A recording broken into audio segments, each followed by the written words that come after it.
তিস্তার পথে আমার একাকী যাত্রা।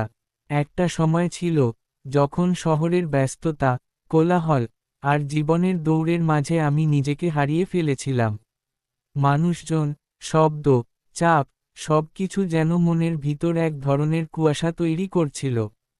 তখন হঠাৎ একদিন মনে হলো, চলো একটু হারিয়ে যাই সেই জায়গায় যেখানে শব্দ নয়, নীরবতাও কথা বলে।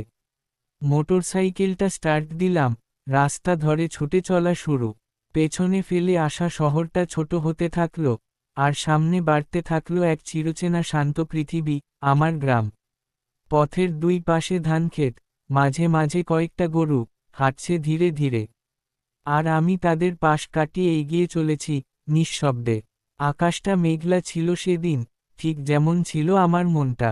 তিস্তার কাছে পৌঁছাতে পৌঁছাতে চারদিকে বাতাসে গন্ধ আসছিল কাঁচা মাটির। পাশে বাঁশঝাড়, পেছনে পাখির ডাক, আর মাঝে আমি, বাইকের উপরে বসে এক অপার সৌন্দর্যের যাত্রী।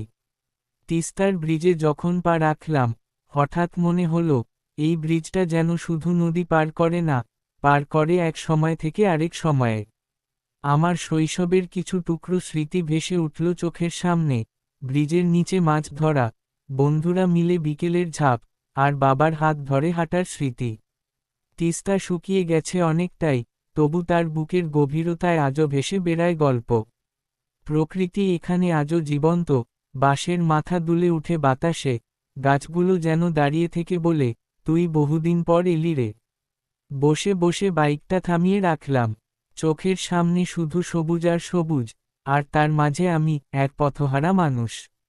মনে হচ্ছিল, আমি কারো জন্য এখানে আসিনি, আমি এসেছি নিজের জন্য। আমার নিজের ভেতরটা একরকম ফাঁকা হয়ে গিয়েছিল। এই প্রকৃতির কোলে এসে মনে হলো, এই তো আমি, যার জন্য এত বছর অপেক্ষা করছি। তিস্তার দিকে তাকিয়ে মনে হয়, জীবনটা যদি নদীর মতো হতো, যার গন্তব্য আছে, কিন্তু গতি থেমে থাকে না। আমি আজ রওনা হয়েছি, না শহরের দিকে, না গ্রামের। আমি যাচ্ছি মনে ভরতে, চোখে জমতে, স্মৃতিতে গেঁথে রাখতে কিছু মুহূর্ত। মোটরসাইকেলে বসে বাতাসের শব্দ কানে আসে।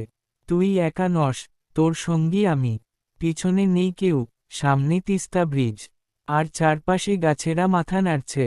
বাঁশঝাড় কানে কানে বলে, এ পথের গল্প আমরা জানি। আমার পাশে একটা ছোট খাল, পাড়ে পাখিরা জলের মুখে জল ছুঁয়ে উড়ে যায়। আমার শৈশব যেন ওদের পাখনায়।